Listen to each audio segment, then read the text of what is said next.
What happens when a powerful man's arrogance collides with an innocent woman's dignity?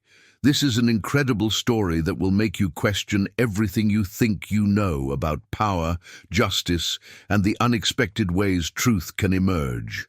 You're about to witness how modern technology can become the great equalizer, revealing truths that some people would prefer to keep hidden. If you want to see how this shocking confrontation unfolds, make sure to hit that like button right now, subscribe to our channel, and turn on notifications so you never miss these powerful stories that restore your faith in justice. I'm also curious to know, where are you watching this incredible story from? Drop your location in the comments below. Trust me, you won't believe how this ends. The rain pelted against the windows of Meridian, one of Chicago's most exclusive restaurants, as the dinner rush reached its peak on this particularly busy Friday evening. Located on the 42nd floor of the prestigious Willis Tower, the restaurant offered breathtaking views of the city skyline and Lake Michigan, but tonight the storm clouds had transformed those views into a dramatic backdrop of lightning and sheets of rain. Sophia Martinez adjusted her black uniform and checked her reflection in the polished surface of the service station mirror. At 24, she had been working at Meridian for 8 months, ever since graduating from DePaul University with a degree in hospitality management. The job was supposed to be temporary, a way to gain experience in high-end restaurant operations while she saved money to eventually open her own small cafe. But in today's economy, temporary had a way of becoming permanent, especially when student loans needed to be paid and rent in Chicago kept climbing. Sophia took pride in her work, even if it wasn't her dream job. She arrived early, stayed late when needed, and treated every customer with the same level of professional courtesy, whether they were ordering the least expensive item on the menu or dropping $1,000 on wine. Her managers had noticed her dedication, and she had recently been promoted to serve the restaurant's VIP section, where Chicago's elite dined on cuisine that cost more per plate than many people made in a week. Tonight, the VIP section was bustling with its usual mix of business executives, politicians, and old money families who treated Meridian like their private dining room. Sophia moved efficiently between tables, her trained eye catching every subtle signal that indicated a customer needed something. She had learned to read the unspoken language of the wealthy, the slight lift of an eyebrow that meant more wine was needed, the gentle tap of fingers on the table that suggested it was time to clear the course, the particular way someone glanced at their watch that indicated they were ready for the check. At table 12, near the floor-to-ceiling windows that normally showcase the city's sparkling lights, sat Marcus Delacroix, a man whose name appeared regularly in the business sections of Chicago newspapers. At 52, Marcus was the CEO of Delacroix Industries, a real estate development company that had shaped much of Chicago's modern skyline.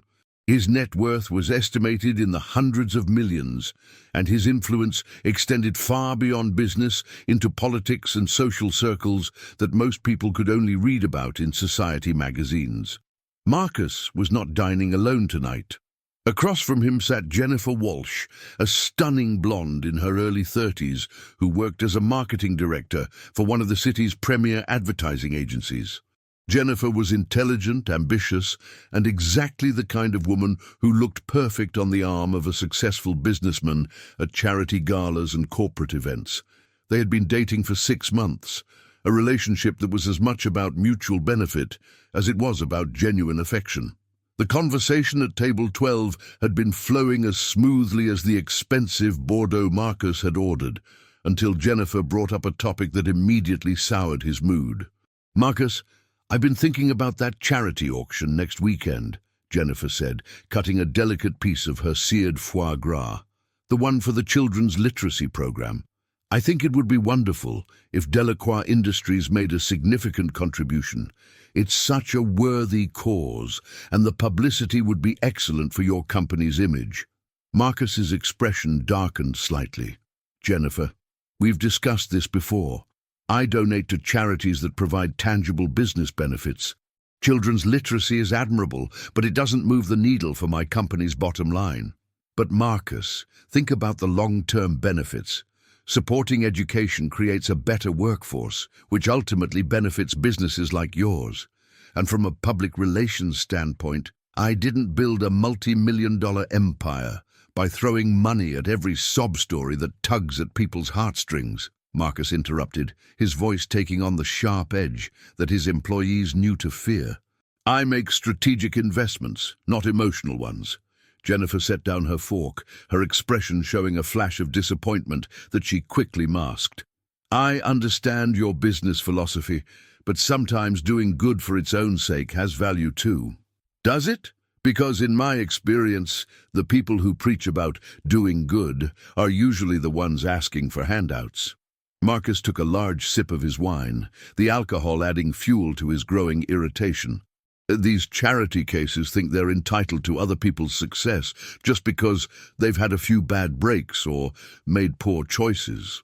The conversation continued to deteriorate from there, with Marcus becoming increasingly vocal about his disdain for what he called bleeding heart liberalism and the entitlement mentality of people who expect successful individuals to solve their problems.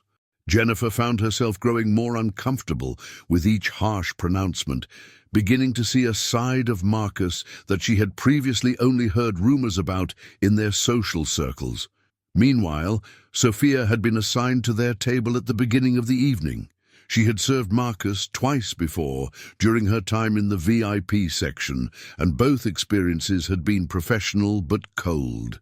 He was the type of customer who never made eye contact with service staff, who spoke about servers as if they weren't present, and who treated the entire dining experience as a performance of his own importance rather than an opportunity to enjoy good food and company.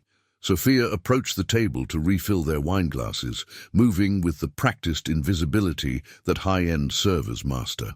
She had learned to become almost ghost-like when serving certain types of customers, present enough to anticipate their needs, but unobtrusive enough that they could maintain their illusion of privacy. "Excuse me," Sophia said politely, holding the wine bottle at the appropriate angle. "Would you care for more wine?" Marcus didn't look up from his conversation with Jennifer, but waved his hand dismissively in Sophia's direction. Obviously. "Do you see empty glasses?" Sophia began pouring the wine with steady hands, despite the rudeness of his response. She had developed thick skin working in high-end hospitality, where entitled behavior was unfortunately common. As she poured, she couldn't help but overhear the continuation of their conversation. "The problem with people today," Marcus was saying, his voice growing louder with each glass of wine, "is that they've lost the concept of personal responsibility. Everyone wants to blame their circumstances instead of working to improve them. Take service workers, for example." He gestured vaguely in Sophia's direction without looking at her. "Most of them are content to coast through life doing mindless work instead of developing skills that would actually make them valuable." Sophia's hand trembled slightly as she finished pouring Marcus's wine, but she maintained her professional composure. Jennifer looked visibly uncomfortable with the direction of the conversation, particularly given that it was taking place in front of the very service worker Marcus was disparaging. "Marcus," Jennifer said quietly, "perhaps we could discuss this later?" "Why?" It's not like she's listening. They're trained to be invisible, aren't they? Marcus finally looked directly at Sophia for the first time that evening, his eyes cold and dismissive. "See? No reaction. No opinions. Just going through the motions of a job that requires no real thought or skill." Sophia felt her cheeks burn with humiliation, but she knew that responding would only make things worse.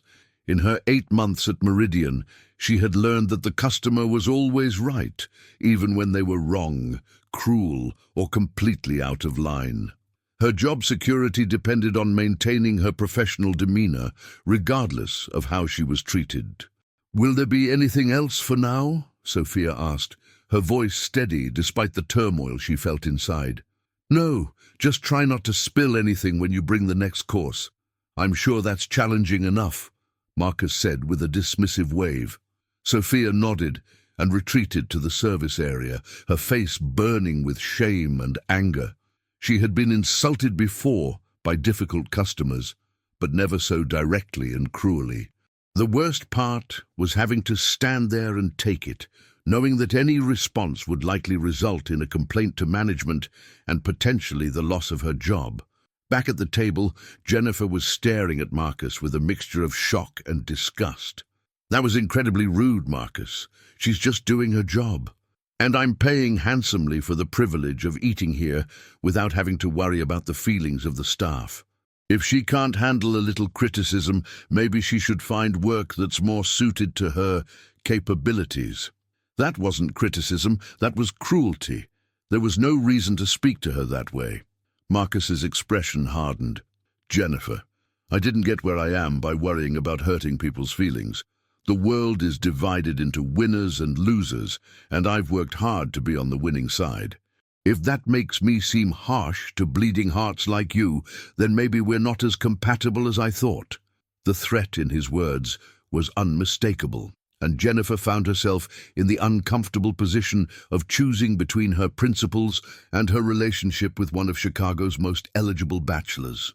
The social and professional benefits of being Marcus Delacroix's girlfriend were substantial, but watching him humiliate an innocent young woman was making her question whether those benefits were worth the cost to her own integrity. Sophia returned to the kitchen area, where her colleague Maria Rodriguez was preparing salads for another table. Maria had been working at Meridian for 3 years and had become something of a mentor to Sophia, helping her navigate the complex politics of serving Chicago's elite. "Mija, you look upset. What happened?" Maria asked in accented English, looking up from her perfectly arranged arugula. "Just a difficult customer, nothing I can't handle," Sophia replied, but her voice betrayed her emotional state. "Which table? Let me guess. The businessman by the windows? I saw him when I walked past earlier. He has the look of someone who enjoys making other people feel small."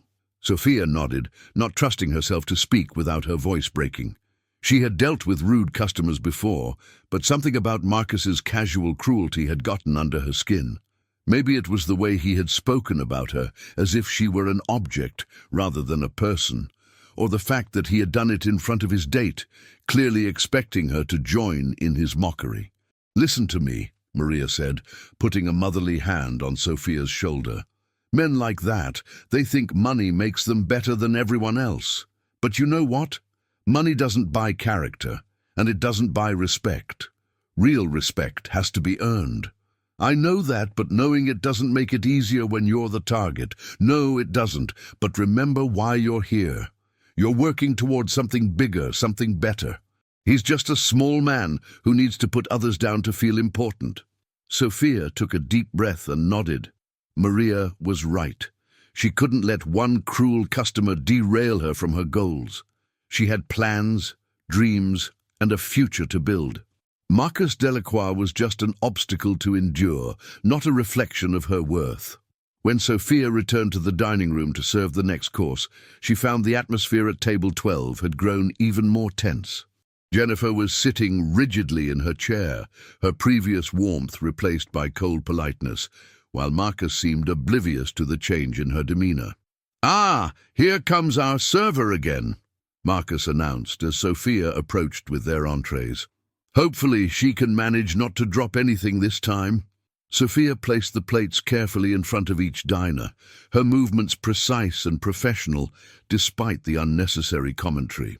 The grilled Chilean sea bass with truffle risotto was one of Meridian's signature dishes, plated with the kind of artistic precision that justified the restaurant's reputation and prices. "This looks wonderful," Jennifer said to Sophia, deliberately making eye contact and offering a genuine smile. "Thank you. You're very welcome. Please, let me know if you need anything else," Sophia replied, grateful for the small gesture of kindness.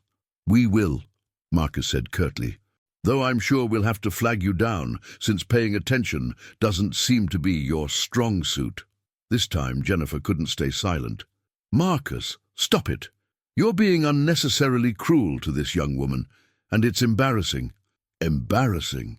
What's embarrassing is paying premium prices for substandard service. If you're satisfied with mediocrity, Jennifer, that says more about your standards than mine. The conversation escalated from there, with Marcus becoming increasingly aggressive in his defense of his behavior, and Jennifer growing more appalled by his complete lack of empathy. Other diners at nearby tables were beginning to notice the raised voices and tense body language, though they were too polite to stare directly. Sophia retreated to the service area once again, but she could still hear the argument from table 12. Marcus's voice was getting louder, his words more cutting, and she could tell that his alcohol consumption was making him even more aggressive than usual. "The problem with your generation," Marcus was saying to Jennifer, his voice carrying across the dining room, "is that you've been taught that everyone deserves respect, regardless of their contribution to society. That's not how the real world works. Respect is earned through achievement, through success, through making something of yourself.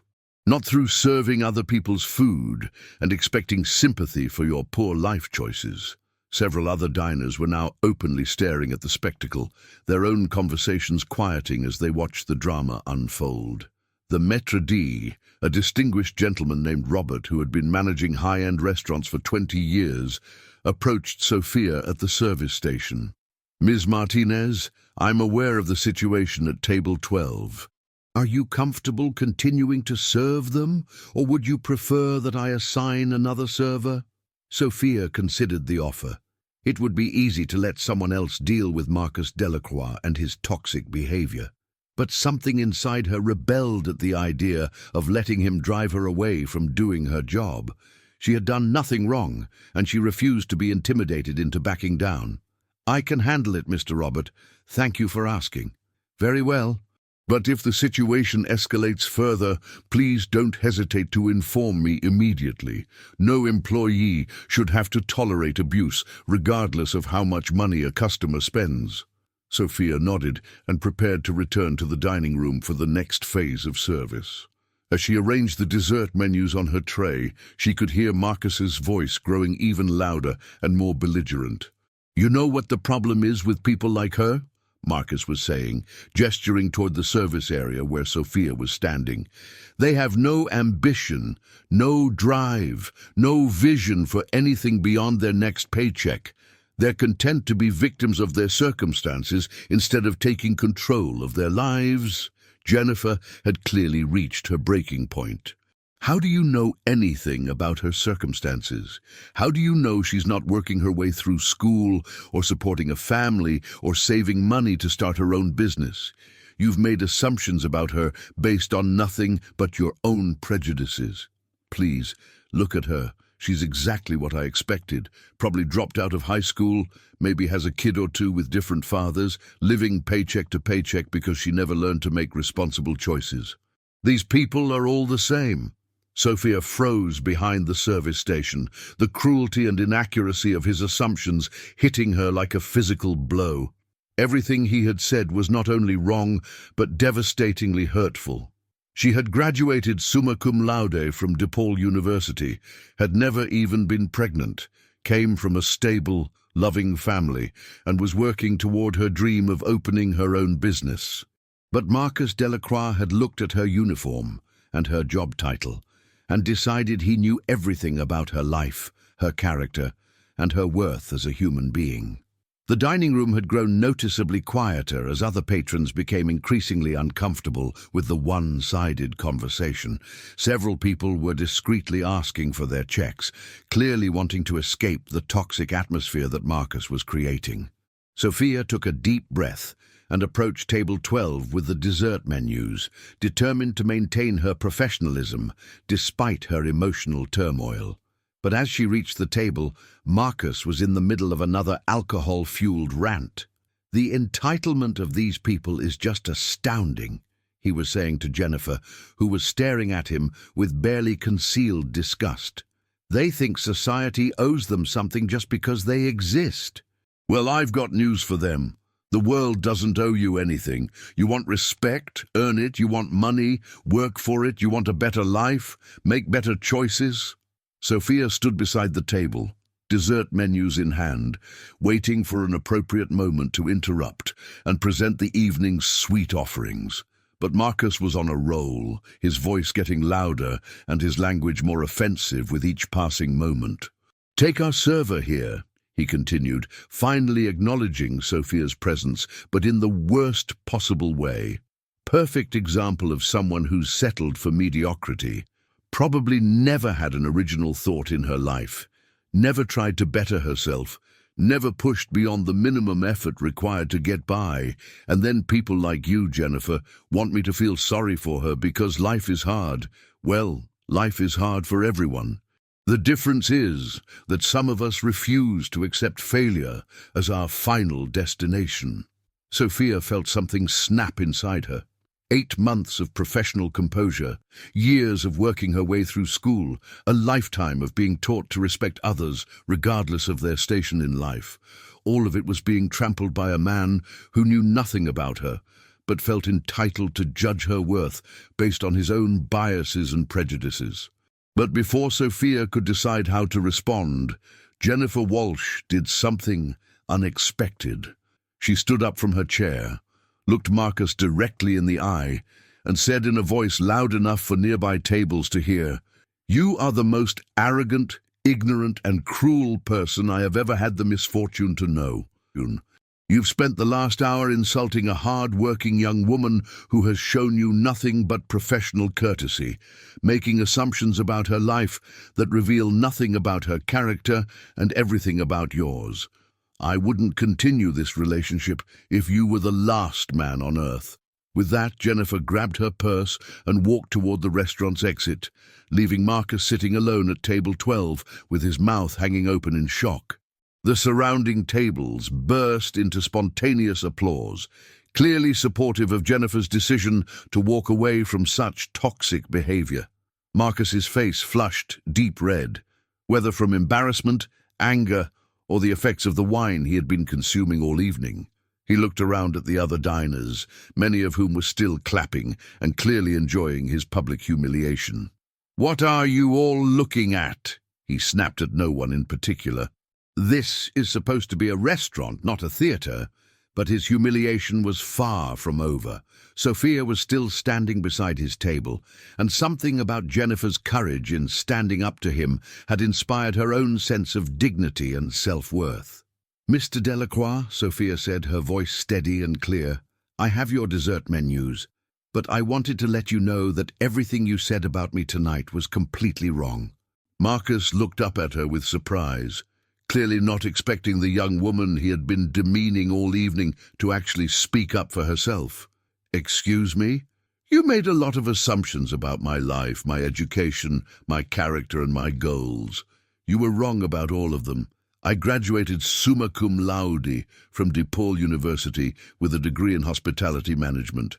I'm working here to gain experience in high-end restaurant operations while I save money to open my own cafe. I come from a loving, stable family who taught me to treat everyone with respect, regardless of their job or social status.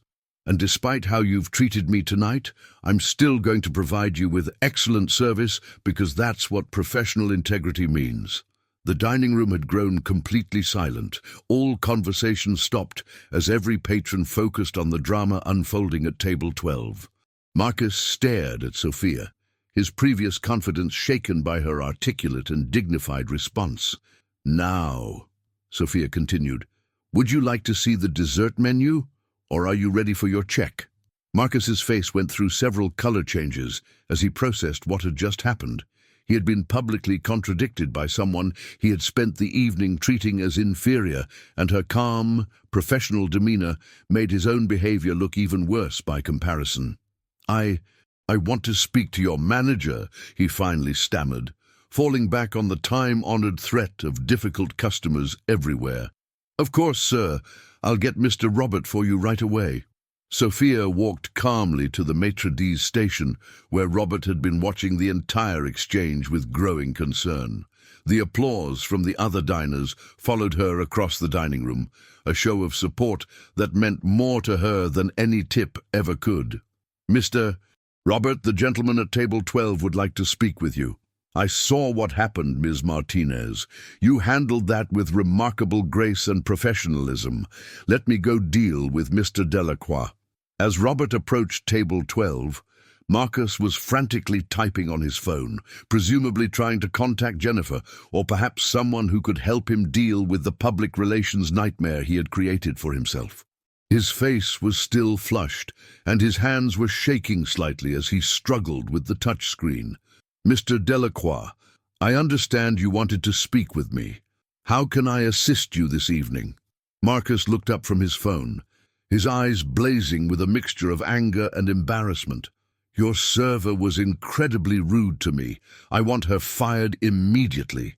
Robert maintained his professional demeanor, though anyone who knew him well could see the steel behind his polite smile. "I'm sorry to hear you feel that way, sir. Could you tell me specifically what Ms. Martinez did that you found inappropriate?" She talked back to me. She was argumentative and disrespectful. When a customer provides feedback about service quality, she should accept it gracefully, not argue. "I see. And what was the nature of the feedback you provided?"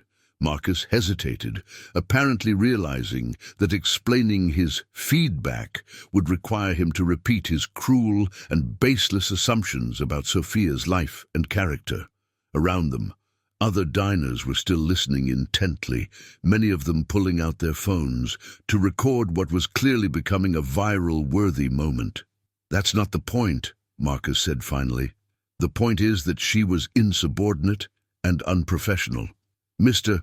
Delacroix," I observed the entire interaction from across the dining room. "Ms. Martinez responded to your comments with dignity and professionalism. She corrected misinformation about her background in a calm and respectful manner. If anyone's behavior tonight has been unprofessional, I'm afraid it hasn't been hers." Marcus's face grew even redder as he realized that the manager was not going to automatically side with him simply because he was the customer. In his world, money typically bought not just goods and services, but also immunity from consequences for bad behavior. "Are you seriously going to take her side over mine? Do you have any idea how much money I spend in this restaurant? Sir, we appreciate all of our customers, but no amount of money gives anyone the right to verbally abuse our staff. Ms. Martinez has been nothing but professional throughout this entire evening, despite being subjected to treatment that no employee should have to endure." The conversation might have continued to escalate, but at that moment, something happened that changed everything. The restaurant's security office, which monitored the dining room through a discreet camera system designed to ensure the safety of high-profile guests, had been recording the entire evening's events.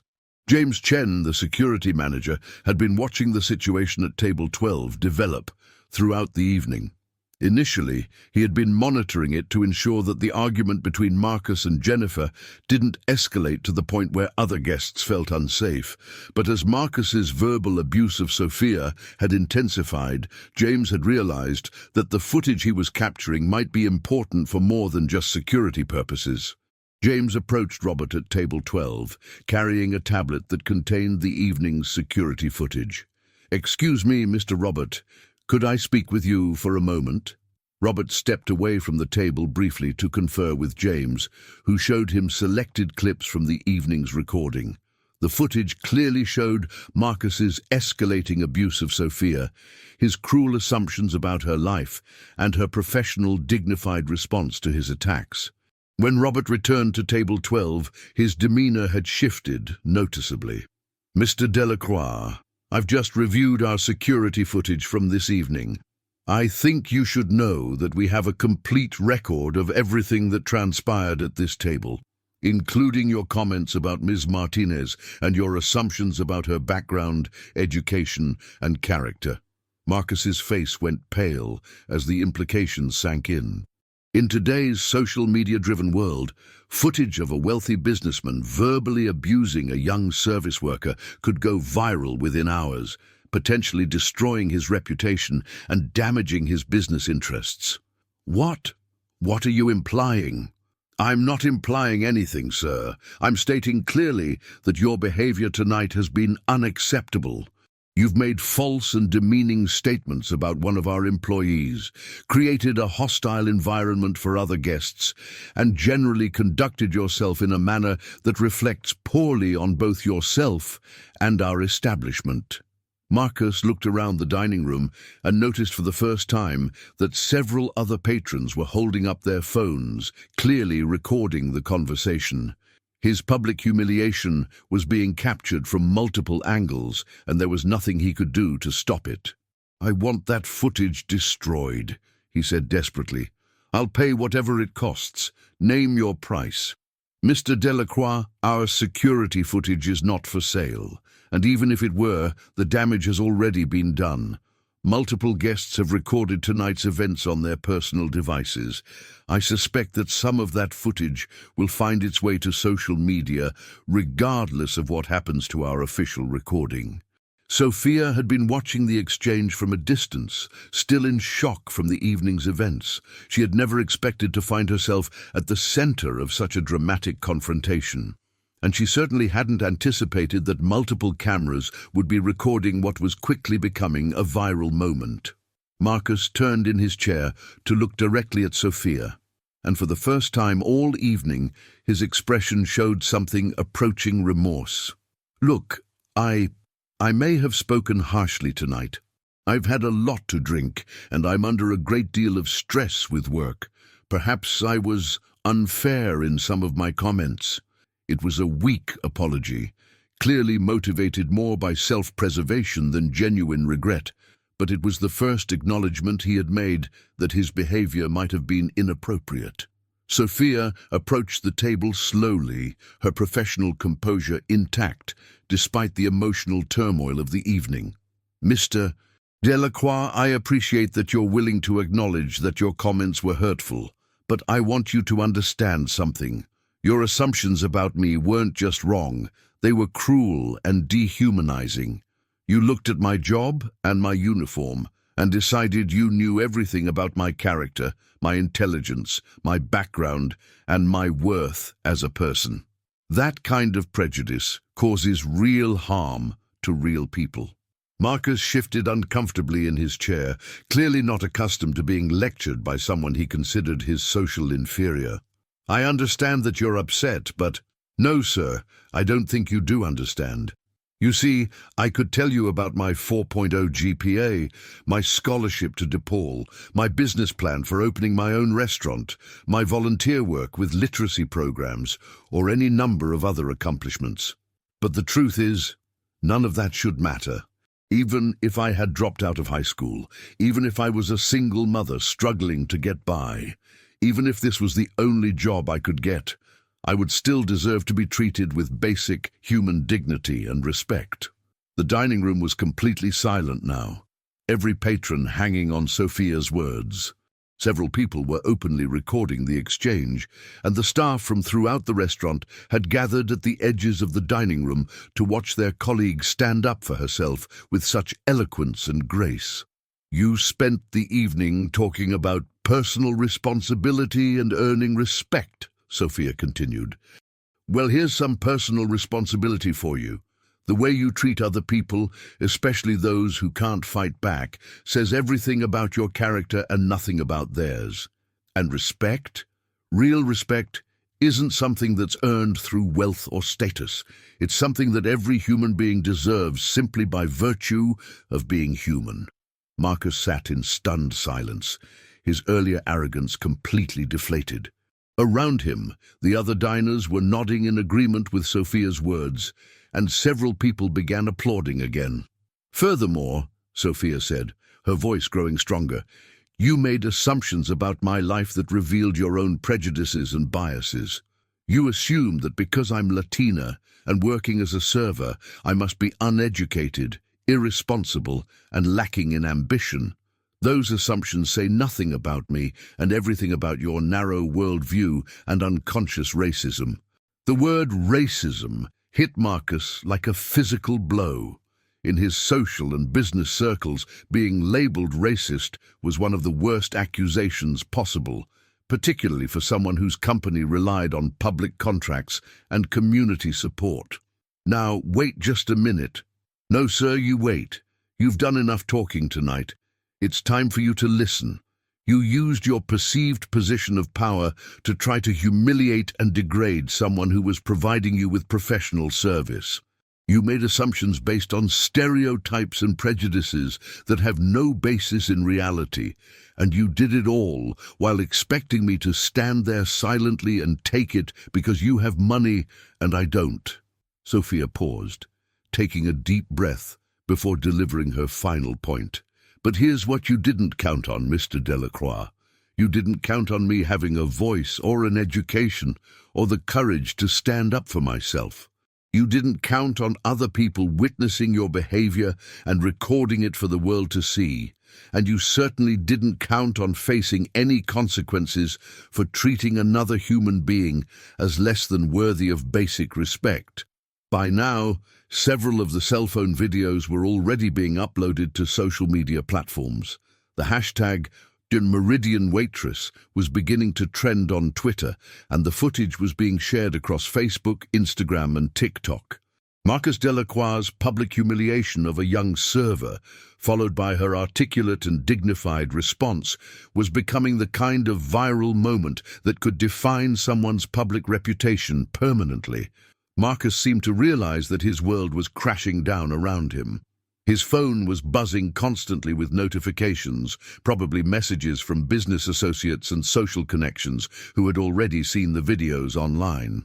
I need to leave, he said quietly, reaching for his wallet with shaking hands. Your bill comes to $287.50, Sophia said professionally. Will you be paying with cash or credit card? Marcus threw down a credit card without looking at it, clearly desperate to escape the restaurant as quickly as possible, but Sophia wasn't finished with him yet. Mr. Delacroix, before you go, I want you to understand something. This isn't about revenge or trying to destroy your life. This is about accountability. Your words and actions have consequences, and those consequences extend beyond just hurting my feelings. Every time someone with power and privilege chooses to demean and dehumanize someone they perceive as beneath them, it reinforces systems of inequality and injustice that harm millions of people. Marcus signed the credit card receipt quickly, not even bothering to add a tip, and stood to leave. But as he gathered his jacket and prepared to make his escape, Sophia delivered one final observation. You know what's truly sad about tonight? You had the opportunity to enjoy a wonderful meal, good company, and professional service in a beautiful restaurant. Instead, you chose to spend your evening spreading negativity and cruelty. That says everything about the kind of person you are and the kind of life you're choosing to live. As Marcus hurried toward the exit, the entire restaurant erupted in applause. Diners stood from their tables, staff members clapped from their stations, and even the kitchen crew emerged to show their support for Sophia's courage in standing up to her abuser. Robert approached Sophia with a mixture of admiration and concern. Ms. Martinez, that was incredibly brave, but I want you to know that we would have understood if you had chosen to walk away from that situation. Thank you, Mr. Robert, but I couldn't walk away. If I had stayed silent, it would have sent the message that his behavior was acceptable. And it's not acceptable. Not for me, not for anyone. The evening's events had been emotionally exhausting, but Sophia felt a sense of liberation that she hadn't expected. For months, she had been building up resentment about the way some customers treated service staff, but she had always stayed silent because she needed the job. Tonight, she had found her voice, and the support from her colleagues and the other diners had shown her that she wasn't alone in believing that everyone deserved to be treated with dignity. As the restaurant began to return to normal operations, Sophia was approached by several of the other diners who wanted to express their admiration for how she had handled the situation. "Young lady," said an elderly gentleman from table 8, "I've been in business for 50 years, and I've never seen anyone handle a difficult situation with more grace and intelligence. You should be very proud of yourself." A woman from table 15 pressed a business card into Sophia's hand. "I own a catering company here in Chicago. If you're ever looking for a change of scenery, I'd love to talk to you about opportunities. Someone with your composure and communication skills would be a tremendous asset." Even more meaningful to Sophia were the comments from her fellow staff members. Maria Rodriguez hugged her tightly, saying, "Mija, you spoke for all of us tonight. Every server in this city has wanted to say those things to customers like that, but you actually had the courage to do it." But the most surprising response came from Jennifer Walsh, who had returned to the restaurant after leaving during her confrontation with Marcus. "Excuse me, are you Sophia?" Jennifer asked, approaching the service station where Sophia was finally taking a moment to decompress. "Yes, I am. You're Mr. Delacroix's former dinner companion?" "Former is right. I came back because I wanted to apologize for not speaking up sooner, and to tell you how impressed I am with the way you handled yourself tonight. What you did took incredible courage. Thank you, and thank you for walking away when you did. It meant a lot to see someone refuse to tolerate that kind of behavior. I should have done it sooner. I was so concerned about maintaining a relationship that was beneficial to my career that I was willing to overlook his character flaws. But watching him attack you so cruelly opened my eyes to who he really is." Jennifer paused, looking somewhat embarrassed. "I also wanted to let you know that I work in marketing, and I have some connections in the restaurant industry. If you're serious about opening your own place someday, I'd love to help however I can. Consider it my way of making amends for not standing up to him from the beginning." As the evening wound down, Sophia found herself reflecting on everything that had happened. What had started as a routine Friday shift had turned into a life-changing experience that would likely follow her for years to come. The videos of her confrontation with Marcus were already going viral, with millions of views and thousands of supportive comments. The next morning, Sophia woke up to find that her phone was flooded with notifications. The Meridian Waitress hashtag was trending nationally, and news outlets across the country were picking up the story. The footage of Marcus's verbal abuse and Sophia's dignified response had struck a nerve with people who had experienced similar treatment in service jobs. But more than just going viral, the incident had sparked a broader conversation about respect, dignity, and the way society treats service workers. Op-ed writers were using the story to discuss income inequality, workplace harassment, and the importance of treating all people with basic human decency, regardless of their job or social status. Sophia's phone rang constantly, with interview requests from news programs, podcast hosts, and documentary filmmakers who wanted to tell her story. While she was flattered by the attention, she was also concerned about being defined by this one moment for the rest of her life. The most significant call came from Charles Morrison, a successful restaurateur who owned several high-end establishments in Chicago and New York. "Mrs. Martinez, I hope you don't mind me calling, but I wanted to reach out after seeing the footage from last night. I've been in this business for 30 years, and I've never seen anyone handle a difficult situation with more professionalism and dignity." "Thank you, Mr. Morrison. I appreciate that. I'm calling because I have a proposition for you.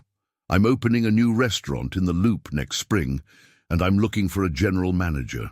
Based on what I saw last night, you have exactly the kind of leadership qualities and strength of character that I want in someone running one of my establishments." Sophia was stunned. The position Morrison was describing was exactly the kind of opportunity she had been working toward, but she had expected it would take years of additional experience to reach that level. "Mr. Morrison, I'm incredibly honored by the offer, but I should point out that I only have 8 months of experience in fine dining. Are you sure I'm qualified for such a significant role? Ms. Martinez, what I saw last night wasn't someone with 8 months of experience. What I saw was a leader who could maintain her composure under extreme pressure, communicate effectively with difficult people, and stand up for what's right, even when it was personally costly. Those are qualities that can't be taught. They're part of who you are as a person. The conversation continued for another 20 minutes, with Morrison outlining a compensation package and growth opportunities that far exceeded anything Sophia had imagined possible at this stage of her career. Meanwhile, Marcus Delacroix was dealing with the fallout from his own behavior. The viral videos had been seen by millions of people, including business partners, clients, city officials, and members of his social circle. His company's stock price had dropped by 15% in after-hours trading, and several major clients had already called to express concerns about being associated with his brand. Marcus's assistant, Patricia, had been fielding angry calls and cancellation requests all morning.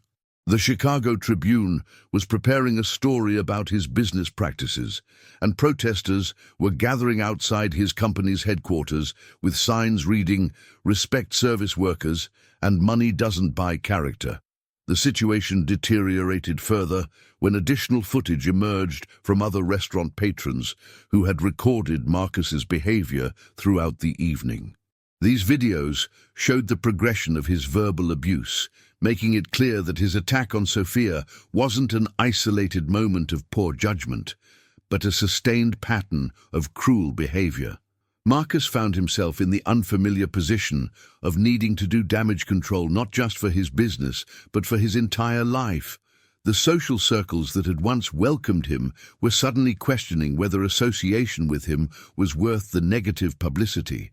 His lawyer advised him to issue a public apology, but Marcus struggled with the idea of admitting wrongdoing. In his mind, he had simply been expressing his honest opinions about work ethic and personal responsibility.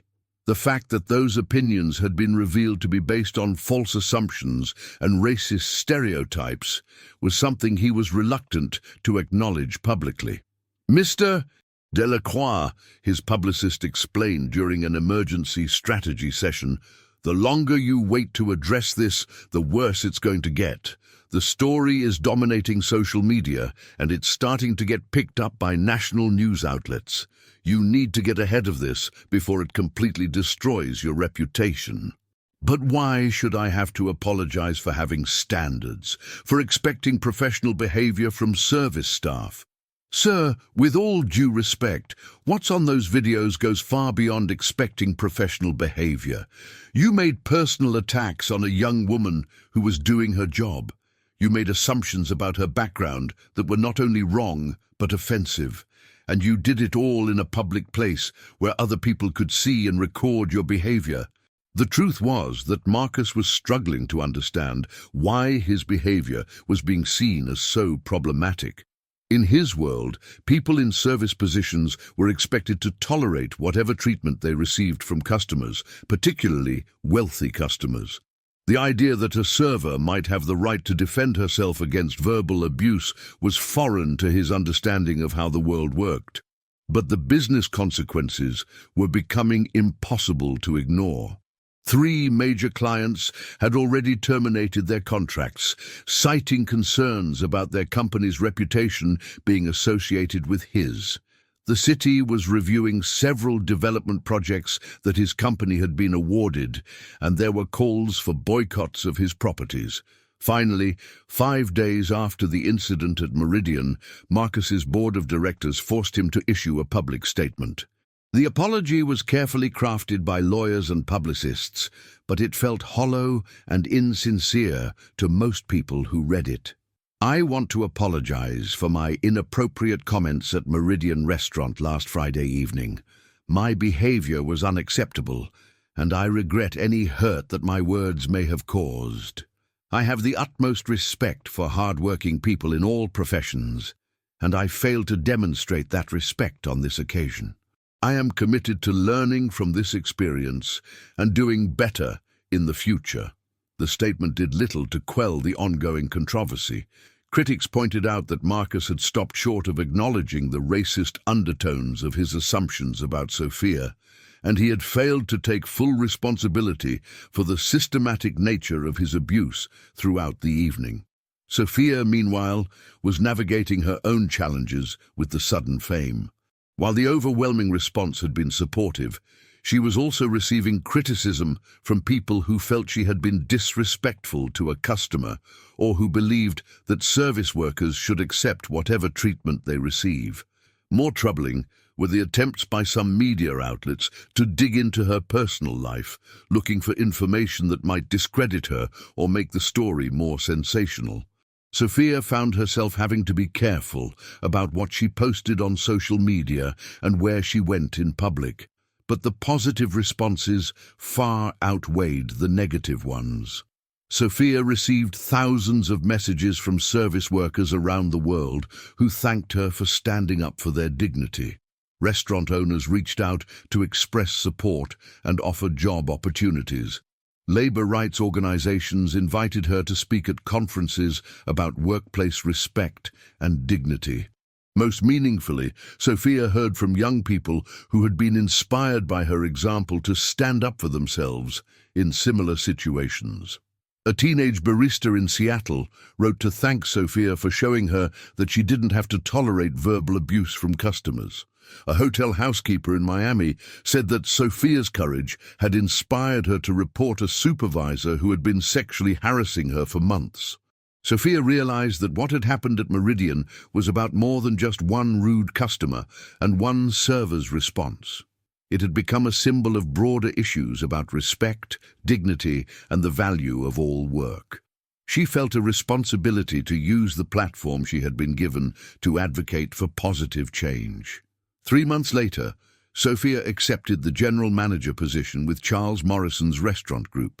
Her first day on the job, she instituted new policies designed to protect staff from abusive behavior and ensure that every employee felt valued and respected. The new restaurant, called Raíces, which means roots in Spanish, became known not just for its excellent food, but for its progressive employment practices and inclusive atmosphere. Sophia worked to create an environment where every staff member felt empowered to speak up for themselves and their colleagues, and where customers understood that respectful behavior was expected, not optional. Marcus Delacroix's story took a different trajectory. While his public apology had been widely regarded as inadequate, the ongoing business consequences of his behavior eventually forced him to engage in a more serious process of self-reflection. He enrolled in sensitivity training, began working with a diversity consultant, and made significant changes to his company's hiring and workplace culture practices. It took nearly 2 years for Marcus to rebuild his reputation, and even then, he never fully recovered the social and business standing he had enjoyed before that Friday night at Meridian. The incident became a defining moment that forced him to confront his own prejudices and the ways that his privilege had blinded him to the experiences of others. The story of the millionaire who shouted at the waitress until the restaurant's cameras revealed the truth became more than just a viral moment. It became a case study in business schools about the importance of character and reputation. It was cited in discussions about workplace harassment and the treatment of service workers. It inspired policy changes at restaurants and hotels around the world, but perhaps most importantly, it served as a reminder that in an age of smartphones and social media, behavior that was once hidden in the shadows could be brought into the light. The cameras at Meridian hadn't just recorded Marcus's cruelty, they had documented Sophia's courage, dignity, and eloquence in the face of adversity. Years later, when Sophia had opened her own restaurant and become a successful businesswoman in her own right, she would still receive messages from people who had been inspired by her example. Young people would tell her that watching her stand up to Marcus Delacroix had given them the courage to demand better treatment in their own lives. The lesson of that Friday night at Meridian was simple but powerful. Every person deserves to be treated with dignity and respect, regardless of their job, their background, or their perceived social status. And when that basic principle is violated, there are people who will stand up and say enough. In the end, the cameras at Meridian had revealed more than just the truth about one ugly confrontation. They had illuminated fundamental questions about character, dignity, and the kind of society we want to create. Sofia Martinez had answered those questions with grace, courage, and an unwavering commitment to human dignity that inspired millions of people around the world. If this story moved you and reminded you that every person deserves respect, regardless of their job or background, please show your support by hitting that like button and subscribing to our channel for more powerful stories of courage and dignity. Share in the comments below a time when you or someone you know stood up against injustice. Let's celebrate the Sofia Martinezes of the world, who remind us that character matters more than wealth, and that treating others with respect is not just the right thing to do. It's the foundation of a just and decent society.